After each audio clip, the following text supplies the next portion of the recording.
안녕하세요. 많은 나이도 아니고 그렇다고 적은 나이도 아닌 만 7살에 여러분들의 도움을 받아보고자 사연을 신청하게 된 남자입니다. 이번에 제가 겪게 된 일들로 인해 많은 생각을 하게 되었는데요. 여러분들께선 어떤 관점으로 보실지 궁금하기도 하고 앞으로의 조언도 받아볼 겸 사연을 올리게 되었습니다. 사연을 신청한 건 바로 동생 때문인데요. 그동안 살면서 저희 가족들을 너무 속썩여서 엄청 고생하면서 살았었어요. 저보다 3살 어린 동생이고 여자이지만 아직까지 결혼을 하지 않았어요. 워낙 남자 같은 성격 때문에 쉽게 접근을 하지 못하는 것 같네요.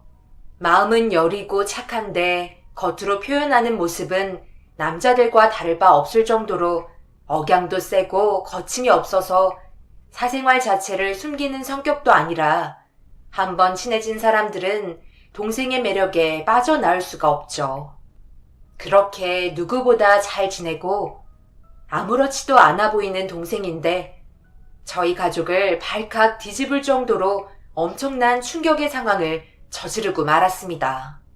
워낙 예상하지 못했던 일이라서 그런지 저희 가족 모두 눈물을 흘릴 수밖에 없었어요. 한 10년 전쯤 양가 집안이 함께 계곡으로 여행을 간 적이 있었습니다. 저와 아내가 결혼을 한 이후 장모님이 많이 외로워하셨고 홀로 계신 시간들을 적응하지 못하고 계셨어요. 그래서 기분 전환 겸 여행을 모시고 가기로 결정을 하게 되었습니다. 이것저것 생각하는 것도 싫어서 장모님과 저희 부모님께 통보식으로 여행을 갈 거니 무작정 준비하라고 전달했습니다. 제가 강하게 밀고 나가지 않으면 워낙 움직이지 않으시려는 분들이기 때문에 저를 중심으로 모든 걸 계획해서 출발을 했었죠. 그리고 상상 이상의 좋은 모습을 많이 보게 되었어요. 저희 부모님께서 장모님의 상황을 미리 알고 계셨기 때문에 어색하지 않게 분위기를 잘 이끌어 주셨어요. 그렇게 만족할 만한 휴식을 즐기고 있는데 문제는 예상하지 못한 곳에서 사건이 벌어지고 말았습니다. 아무 말 없이 잘 따라왔던 동생이 장모님과 대화를 주고받더니 술이 좀 과했는지 갑자기 언성이 높아지면서 분위기가 점점 심각해졌고 결국 동생은 자리에서 일어나 방으로 먼저 들어가게 되었어요. 사돈처녀, 내가 어디서 많이 본 것 같은 얼굴이라 낯이 익은데 혹시 우리 만난 적이 있었던가요? 분명 알고 지낸 사이 같은데. 저를 알고 있다고요? 오빠 상견례 때 잠깐 얼굴 뵌 적은 있었지만 그 전에는 한 번도 만난 적이 없어요. 그러고 보니 상견례 때도 똑같은 말을 하셨던 것 같은데 이제 그만했으면 좋겠어요. 제 입장에서 기분이 좋은 건 아니거든요. 미안해요. 내가 알고 있는 사람과 워낙 닮아서 그랬나 봐. 세상 살다 보면 비슷한 사람 많잖아요. 네, 그럴 수는 있겠지만 그게 상대방에겐 실례일 수도 있으니 앞으로는 조심해 주셨으면 좋겠어요. 여기까지 와서 꼭 그런 식으로 말을 해야 되는 거야? 뭐가 이리 딱딱해? 그냥 웃으면서 좋게 넘어갈 수 있는 거잖아. 당신도 그만해. 아가씨가 기분이 좋지 않을 수도 있는 거잖아.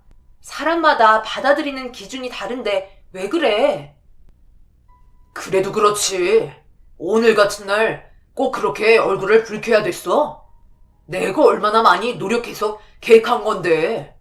앞으로 조심 좀 해줬으면 좋겠네. 그리고 술도 좀 적당히 먹어.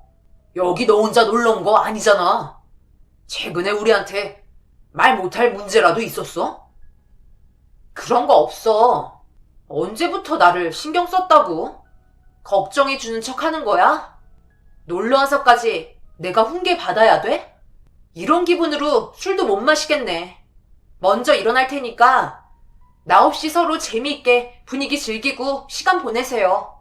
눈치 보는 것도 지긋지긋하네. 너 지금 뭐라고 그랬어? 이게 어른들 앞에서 못하는 말이 없어?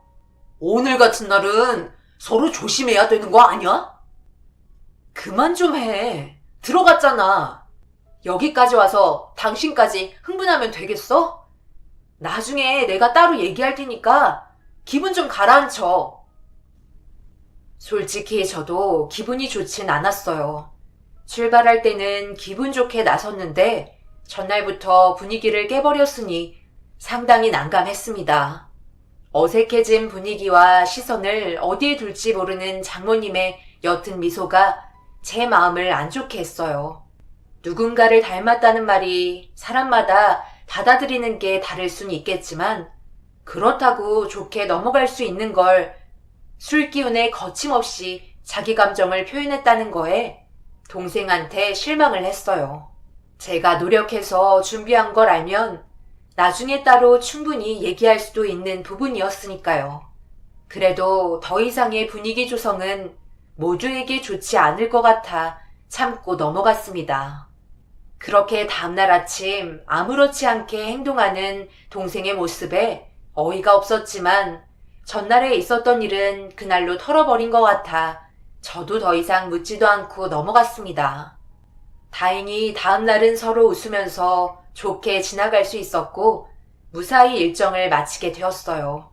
그리고 저희 부모님을 우선적으로 내려드린 다음 동생이 살고 있는 집을 다음으로 내려주면서 나중에 다시 통화를 하자고 간단하게 얘기하며 헤어진 뒤 장모님 집으로 출발했습니다.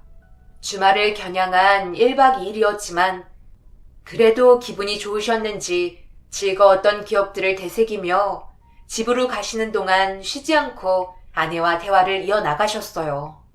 결혼 이후 홀로 남겨진 공간에서의 적적함이 그동안 많이 힘드셨다는 걸 알 수 있었습니다.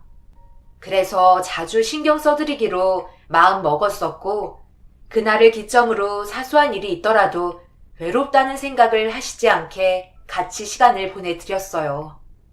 장모님도 저희가 신경 쓴다는 걸 잘 알고 계셨는지 매번 고맙다는 말을 자주 해주셨고 그런 모습을 지켜보고 있던 아내의 밝은 얼굴에 저 또한 만족하며 행복한 결혼 생활을 유지했습니다.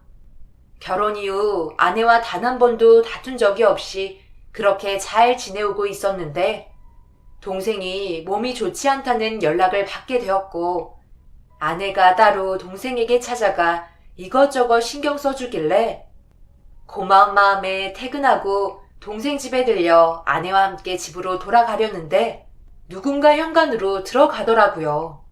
뒤쫓아가 보니 장모님이셨습니다. 장모님, 여긴 어쩐 일이세요?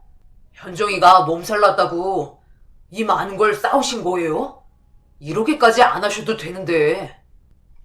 내가 그래도 시간이 남으니까 이런 거라도 신경을 써줘야지. 자네가 마음이 놓일 거 아냐? 혼자 생활하는데 밥도 잘 못 챙겨 먹을까봐 밑반찬 몇 개 만들어 왔어. 그리고 여기 죽도 써왔으니까 거르지 말고 먹으라고 전해줘. 가시게요? 멀리까지 오셨는데 들어오세요. 아내 예진이 있으니까 조금 이따 같이 가면 될 거예요.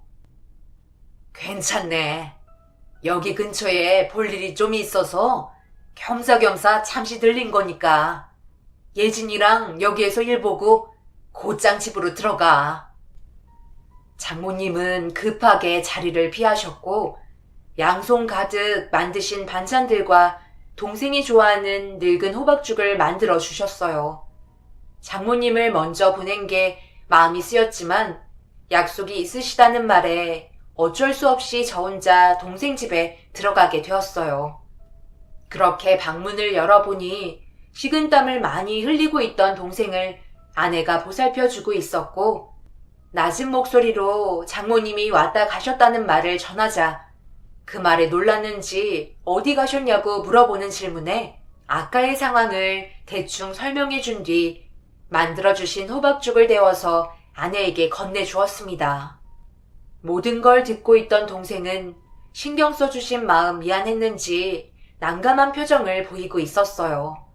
장모님은 제 동생이 상처를 받을까봐 마음이 쓰여 많은 것들을 준비해 주셨다는 걸 알 수 있었고, 동생도 자기가 한 행동에 대해 후회하고 있는 듯 보였습니다. 그렇게 몇 번 왔다 갔다 하면서 도움을 주니 금세 회복이 되었고 다시 정상적인 생활이 가능해진 뒤 그동안의 관심이 고마웠는지 동생이 따로 식사 자리를 초대하게 되면서 장모님과도 서로의 오해를 풀게 되는 기분 좋은 날을 만들어갈 수 있었어요. 그리고 장모님의 속마음을 알게 되었습니다. 그때의 일은 정말 미안하게 생각하고 있어요. 집에 돌아왔을 때 얼마나 후회를 많이 했었는지. 나도 모르게 그런 말이 나와서 많이 당황했었는데 곰곰이 다시 생각을 해보니까 기억 속에 어렴풋이 생각났던 사람이 어렸을 적 기억에 남아있는 우리 어머니였네요. 사돈처녀가 아주 오래전 나를 많이 사랑해주던 어머니와 많이 닮았어. 그래서 나도 모르게 그런 말이 다시 나왔던 것 같아요. 그때는 나이가 9살 정도 됐었는데 어머니가 여름에 밭일을 하시다가 뱀한테 물려서 한순간에 세상을 떠나셨거든. 정말 나에게 많은 사랑을 주셨었는데 그날 하필 개울가에서 정신없이 친구들과 놀고 있던 때라 어머니가 나를 부르는 목소리를 듣지 못했어요. 손짓을 하고 있었는데 그게 도움의 손길인지 모르고 있었지. 그날 이후 기억 속에서 꺼내고 싶지 않았는데 사돈처녀를 보니까 과거의 일들이 막 떠올랐네요. 어찌됐든 2번 다시 그런 말 하지 않을 테니 앞으로 잘 지내봐요. 사돈댁보다 우리 집이 가까우니 필요한 거 있으면 언제든지 말하고요. 저도 처음 듣는 장모님의 과거였는데 아내도 처음 듣는 듯 놀란 표정이었어요. 워낙 속마음을 잘 표현하지 않는 분이시고 소심한 부분이 있어서 친한 분들 아니면 말수도 적어 가까워지는데 상당히 오랜 시간이 걸리거든요. 저도 아내에게 인사를 드리러 왔을 때 장모님이 저를 좋아하시는지 싫어하시는지 알 수가 없어 난감했던 적이 몇 번 있었습니다. 그래도 서로의 오해를 풀게 된 이후 장모님과 동생은 상당히 가까워지게 되었고 나중에도 서로 개인적으로 따로 만나 시간을 보낼 정도로 누가 봐도 엄마와 딸 사이 같아 보였어요. 저희 부모님과 동생의 집이 거리가 상당히 멀기 때문에 가끔 주말에 얼굴 보는 것 외엔 거의 시간을 낼 수가 없었는데 장모님과 동생의 집 거리는 차로 30분 정도면 도착을 해서 나중엔 장모님이 동생을 찾아가는 게 아닌 동생이 장모님 집에 찾아가 친딸처럼 지낼 정도로 사이가 가까워지게 되었어요. 나중엔 부모님이 되레 장모님께 질투를 할 정도로 서운한 마음을 꺼낼 만큼 잘 지내는 모습에 저와 아내도 너무 기분이 좋았고 이대로 행복이 끊이지 않길 바랬습니다. 그렇게 몇 년간 별 문제 없이 잘 지내오고 있었는데 동생이 어느 날 저에게 따로 만나자는 연락이 오길래 뭔 일인가 싶어 아내에게 상황을 설명한 뒤 집 근처 카페에서 기다리고 있는 동생을 만났습니다. 갑자기 이 시간에 무슨 일이야? 얼굴 표정은 왜 그래? 안 좋은 일이라도 있는 거야? 상당히 불안해 보이는데?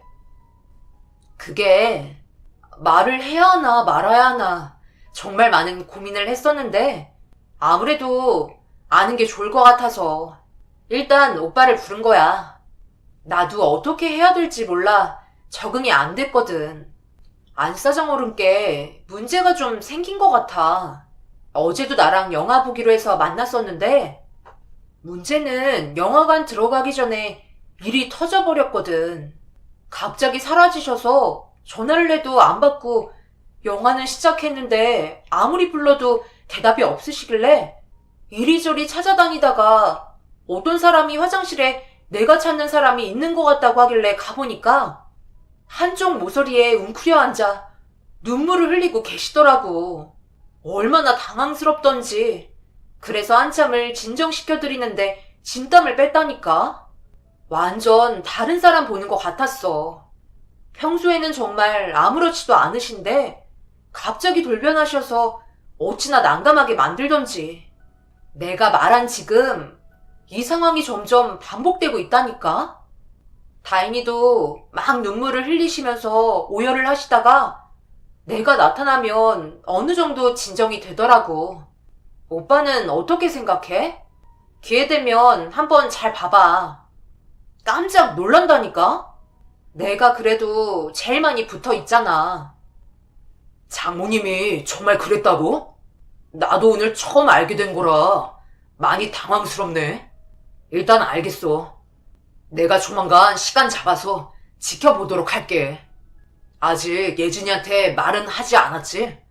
오빠가 생각했을 때 장모님이 아무래도 혼자 계시니까 우울증이 오신 것 같아. 그렇게 한참 동안 동생과 대화를 끝낸 뒤 집으로 돌아오는 동안에도 장모님이 우울증이 심해졌다고 확신을 하게 되었어요. 동생과 자주 만나기 전에 어느 정도 약을 복용하고 있었기 때문에 그렇게 짐작할 수밖에 없었습니다. 그리고 일단 아내에겐 말을 하지 않았어요. 큰일이 아니면 동생에게 병원에 같이 가보는 게 좋을 것 같다고 결론을 지었습니다. 아내가 임신을 해서 출산 때가 가까웠기 때문에 조심할 필요가 있었거든요. 그렇게 동생과 함께 어머님과 약속을 잡아 셋이서 시간을 보냈는데 이상하게 동생이 말했던 증상이 나타나지 않길래 자주 그러는 건 아닐 수도 있을 것 같아 만약 또 그런 증상이 나오면 바로 연락을 달라고 얘기한 뒤 헤어지려 하는데 정말 충격적인 모습을 보고 말았습니다. 장모님이 이리저리 도망을 치면서 저희 말은 들으려 하지 않았고 제가 급하게 움직이지 못할 정도로 팔을 꽉 잡자 저를 바라보며 두려워하는 얼굴 표정을 보이면서 눈물을 쏟아내고 계셨어요. 너무 당황스러워 장모님 팔을 잡고 있던 손을 놓게 되었고 그 순간 다른 곳으로 도망을 치셨습니다. 갑작스러운 광경을 목격해버려 아무것도 못하고 있자 동생이 저보고 정신 차리라고 어깨를 툭툭 치더니 한쪽 모서리에서 웅크리고 눈물을 흘리는 장모님을 손으로 가리키며 동생이 잘 보라면서 천천히 다가가 등을 쓰다듬어 드리자 언제 그랬냐는 듯 진정이 되더니 동생을 꽉 껴안았습니다. 그렇게 한참 동안 옆에 붙어 잠이 들었고 깨어났을 땐 자신이 뭘 했는지 기억조차 하지 못하셨어요. 재차 물어봤지만 피곤해서 잠시 눈을 붙였다고 생각하시는 모습을 확인한 순간 왜 이렇게까지 변했는지 알 수 있었어요. 장모님한테 치매가 왔다는 걸 짐작할 수 있었습니다.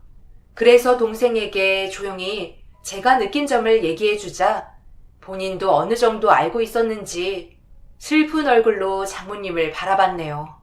결국 아내에게 말을 해야 했지만 출산이 끝나고 나서 얘기하는 게 좋을 것 같아 계속해서 미루고 있었는데 장모님도 자신이 치매가 온 걸 알게 된 이후 그 충격으로 인해 집 밖을 나오지 않으셨고 아무도 만나주지 않으려 연락도 받지 않게 되면서 결국 아내까지 모든 걸 알게 되었습니다. 그리고 장모님이 치매라는 사실 때문에 충격과 스트레스를 상당히 많이 받았는지 힘들어하다가 진통이 오게 되었고 출산까지 이어지고 말았어요. 그래도 다행인 건 출산 일정을 거의 마쳤기 때문에 아이는 건강하게 태어날 수 있었고 아내는 산후조리를 하면서 저에게 고민을 털어놨어요. 아무래도 엄마를 요양원에 모시는 게 좋을 것 같지 않아? 지금 우리가 엄마를 모실 수 있는 상황도 아니잖아. 병원에서 급성 치매라 하루가 다르게 바뀐다는데 우리가 감당할 수 있는 상황은 이미 지나버린 것 같아. 이제 막 아이도 태어났는데 모든 걸 안고 갈 수는 없잖아. 요즘 시설 좋은 것도 많다고 하니까 알아보는 게 좋지 않겠어? 당신도 그렇게 하는 게 좋을 것 같지? 지금 상황에서 우리 집에 모신다 해도 당신은 온전히 아이를 돌봐야 하는 입장이라 아무래도 힘들긴 하겠지. 의사가 그랬잖아. 치매가 온 순간부터 다른 모습을 하고 있을 때 아이한테까지 문제가 생길 수 있다고. 조심하는 게 우선인 것 같아. 그럼 당신이 괜찮은 요양원 좀 알아봐 줄 수 있겠어? 이런 부탁을 해서 미안해. 내가 현재 움직일 수 없는 상황이잖아. 결국 아내의 말대로 요양원을 알아보게 되었어요. 꽤 많은 시설을 돌아다니면서 최대한 좋은 곳에 모시고 싶었습니다. 요양원을 알아보면서 그동안 장모님과 함께한 추억들이 머릿속에 스쳐 지나가니 갑자기 눈물이 앞을 가리더라고요. 그리고 제일 괴로워했던 건 동생이었어요. 장모님과 그동안 많은 시간을 보냈었으니까요.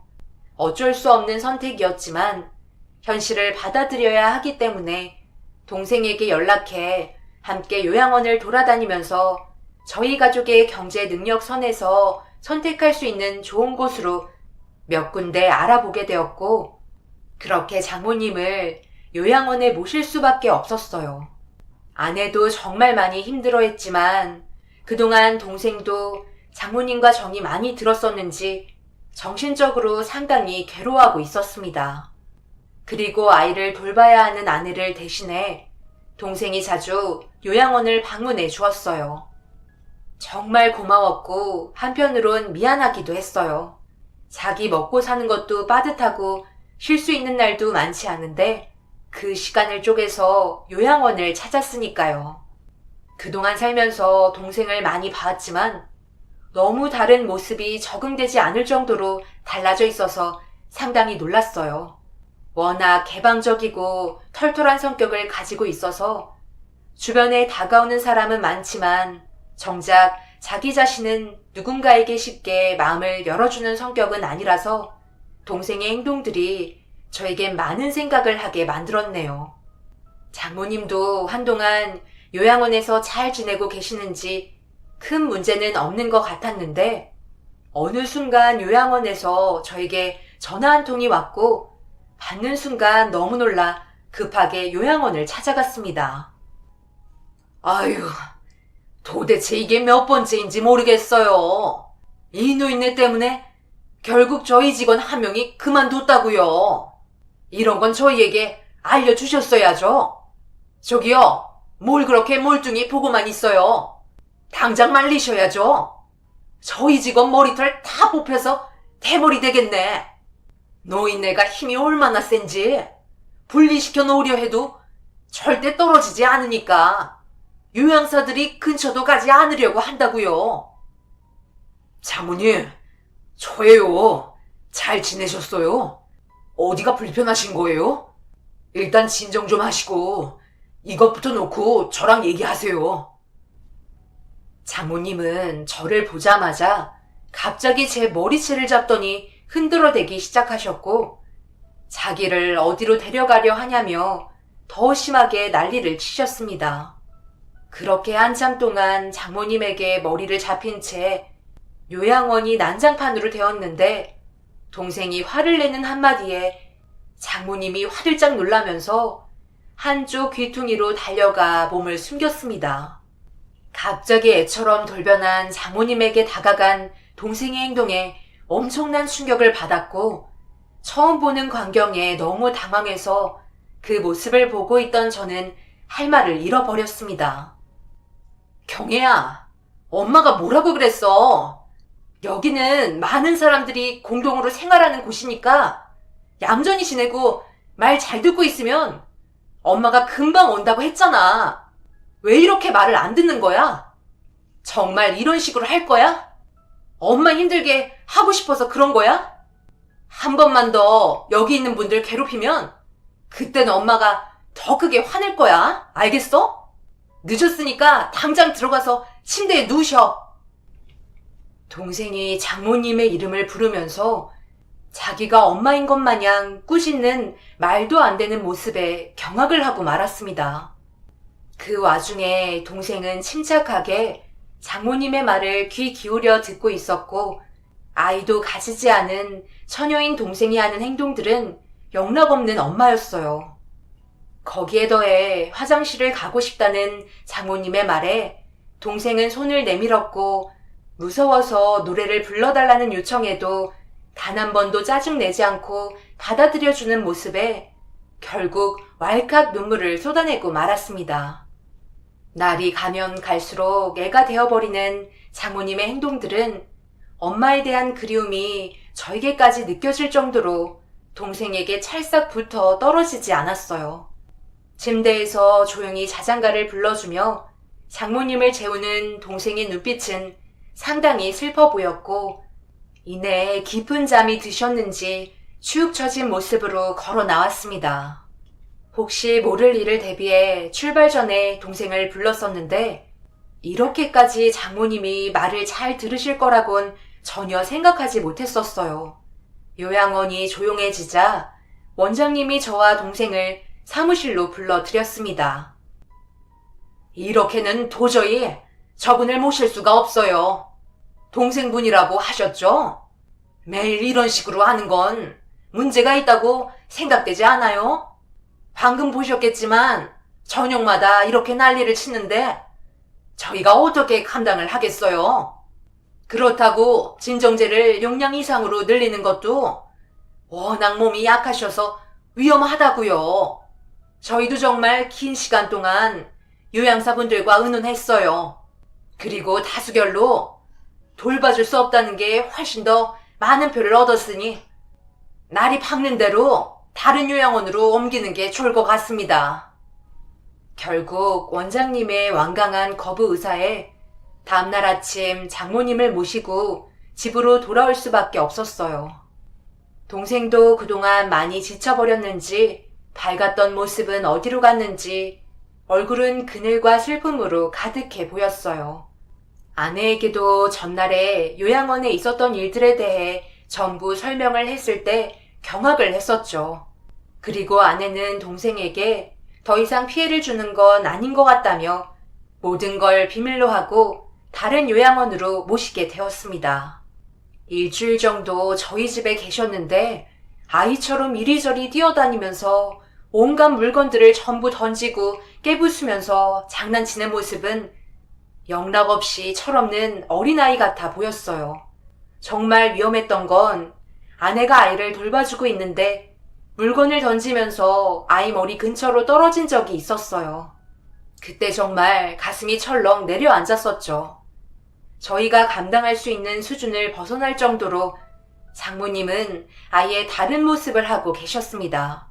잠깐 돌봐드리는 것도 너무 힘이 들었었는데 이 모든 걸 동생은 저희에게 단 한마디 말도 하지 않고 묵묵히 장모님을 혼자서 감당하고 있었다는 거에 너무 미안했어요. 그래서 동생에겐 비밀로 하고 다른 요양원으로 모시게 된 거였죠. 잘한 결정이라 생각하며 집으로 들어왔는데 동생의 목소리가 저희 집 안에서 밖에까지 들릴 정도로 언성이 높아져 있길래 급하게 현관문을 열고 들어갔습니다. 오빠, 사장어른 지금 어디 계셔?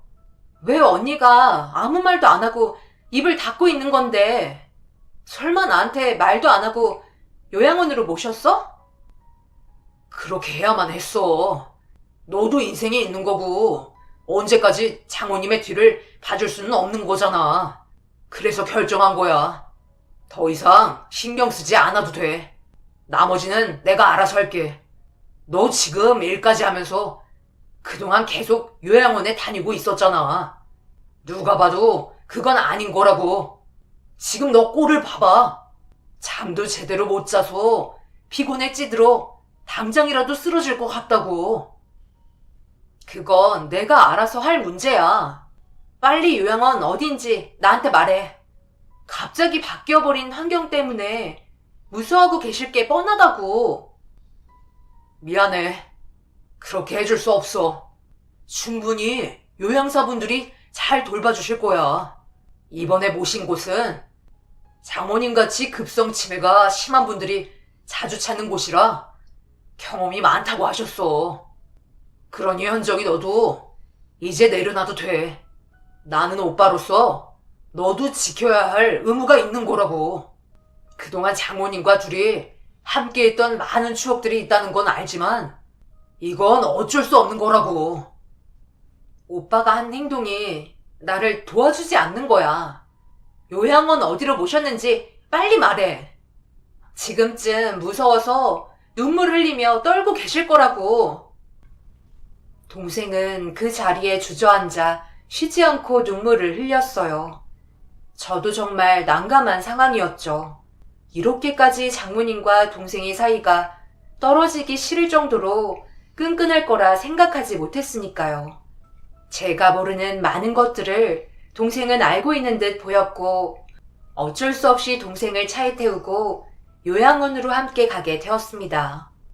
그렇게 요양원에 도착하자마자 동생은 허겁지겁 문을 열면서 장모님을 찾았고 급성 치매 환자들이 많은 곳이라 그런지 늦은 밤인데도 여기저기 난리도 아니었어요. 그 와중에 동생이 어딘가에서 들리는 울음소리에 급하게 달려가기 시작했고 문을 여는 순간 장모님이 눈물을 흘리고 계셨습니다. 그걸 본 동생은 장모님의 이름을 불렀고 고개를 돌린 장모님은 길을 잃었다 엄마를 찾은 것 마냥 서럽게 눈물을 흘리면서 동생의 품속으로 들어가 껴안았어요. 어쩌다가 이렇게까지 장모님과 동생이 떨어질 수 없을 정도로 애틋해진 건지 들어봐야 했습니다. 한참 동안 장모님은 동생의 품에서 떨어지지 않았고 겨우 잠드신 뒤에야 숨을 돌리면서 그동안 있었던 일에 대해 설명해 주었어요. 오빠, 내가 왜 이렇게까지 하는지 당연히 이해할 수 없을 거야. 나도 처음에 갑자기 변하신 모습이 엄청 당황스러웠어. 그런데 아주 잠깐이었지만 과거에 당신 엄마를 잃은 기억이 상당한 충격으로 다가왔는지 나를 보며 보고 싶었다고 눈물을 흘리는 거야. 오빠 처음 상견례 할 때 나보고 누군가와 닮았다고 했었고 놀러 갔을 때도 똑같은 말을 하셨잖아. 그리고 나중에 세상을 일찍 떠나신 엄마가 나와 많이 닮았다고 설명해 줬었지. 지금까지 살아오면서 단 한순간도 엄마에 대한 그리움을 안고 살아가셨던 거야. 그리고 본인 때문에 세상을 떠나셨다고 생각하신 것 같더라고. 밭일하실 때 뱀에 물리시고 나서 자신에게 도움을 요청했는데 그걸 보고도 친구들과 물장난하며 놀았던 자기 자신을 지금까지 원망하고 있었어. 병원에서 그러더라. 급성 치매가 남들보다 훨씬 심하다고. 앞으로 시간이 얼마 남지 않았대. 그리고 지금보다 점점 더 심해질 거래. 하지만 나는 그동안 나에게 잘해주신 따뜻했던 마음을 받기만 하고 등을 돌릴 수 없었어. 그 시간이 얼마가 되었든 곁을 지켜드리고 싶어. 그래서 조금이나마 과거의 괴로운 기억들을 덜어주는데 도움을 드리고 싶어. 오빠, 정말 웃기지 않아? 저번에도 그렇고 지금도 그저 조금 닮았다는 것 하나 때문에 젊은 나를 엄마라고 생각하는 게? 분명 사장어른의 어렸을 적 기억에 젊은 엄마는 나랑 비슷했었나 봐. 남은 기간 내가 좀 힘들어도 후회하고 싶지 않아. 동생의 말에 장모님의 슬픔이 그대로 느껴졌었어요. 그리고 대화를 하던 도중 아내에게 전화가 걸려왔고 어떤 상황으로 흘러가는지 궁금해하길래 동생과 나누었던 대화를 전부 말해 주었습니다. 아내는 장모님과 동생의 사이에 자기가 몰랐던 또 다른 일들에 눈물을 흘렸어요. 그리고 동생은 잠에서 깬 장모님을 모시고 자기 집으로 같이 들어갔어요. 문제는 잘 다니던 회사였죠. 하지만 동생은 이미 마음을 굳혔는지 회사의 사정을 얘기한 뒤 차후에 복직을 하겠다고 모든 일을 처리한 상태였고 시간이 되는 대로 아내와 저는 동생의 집에 찾아가 도와줄 수 있는 건 최대한 신경 써줬습니다. 저희 부모님도 이런 장모님과 동생의 문제를 처음 들으시곤 많이 당황해 하셨지만 워낙 마음이 넓으신 분들이라 이해를 해주셨어요. 하지만 복잡스러운 표정을 보이고 계셨죠. 무슨 말을 해줘야 할지 몰랐던 것 같아요. 그렇게 장모님은 시간이 지나면 지날수록 점점 애가 되어가면서 더 난리를 쳤지만 동생은 단 한 번도 인상을 쓰거나 화를 내는 모습을 보여주지 않았어요. 정말 동생이 엄마인 것 마냥 장모님을 돌봐드렸습니다. 그저 본인이 과거에 세상을 떠난 엄마와 닮았다는 이유 하나만으로 많은 걸 희생하고 있었어요. 그렇게 시간이 흐르면 흐를수록 더 많은 손을 타야 할 정도로 애가 되어버린 장모님이 걱정이 돼서 저도 회사에 사정을 얘기한 뒤 일찍 퇴근을 해서 동생의 집으로 향했습니다. 그런데 집 안을 들어가자마자 동생이 화장실에서 눈물을 흘리고 있길래 제가 왔다는 인기척을 들려주면서 널브러진 집안을 정리하고 있는데 그날따라 매일 떠들던 장모님의 목소리가 들리지 않았어요. 그래서 동생에게 장모님이 어디 갔냐고 물어보니 아무 말도 하지 않더라고요. 계속 눈물만 흘리고 있었습니다. 그런데 한 방이 굳게 닫혀 있었고 문을 열려고 했지만 잠겼는지 열리지 않길래 방문 열쇠를 찾아서 잠긴 문을 연 순간 충격적인 모습을 보고 말았습니다. 그리고 급하게 아내에게 전화를 걸어 당장 택시를 타고 동생 집으로 달려오라고 얘기한 뒤 침묵만 흐르는 집안에 절규하는 장모님의 손을 잡았네요. 열지 말라고. 보고 싶지 않아. 떠나 보내드리기 싫단 말이야. 내일 같이 가기로 했단 말이야. 어렸을 적 사셨던 고향에 내려가기로 했다고. 그런데 갑자기 일어나지 못하고 계셔. 나를 보며 계속 엄마라고 하는데 졸리고 눈이 감긴데 옆에 있어주라는데 차마 세상 떠나시는 걸 볼 수 없겠더라고. 나한테 지켜주지 못해 미안하대. 엄마가 그동안 너무 보고 싶었대. 그런데 너무 졸려서 자야 할 것 같다고 자장가를 불러달라는데 차마 그렇게 할 수가 없겠더라고. 이대로 보내드리기 싫어. 그동안 정말 고생했어. 현정아, 네가 얼마나 두려운지 알아. 너로 인해 마음이 많이 편해지셨을 거야. 정말 고마워.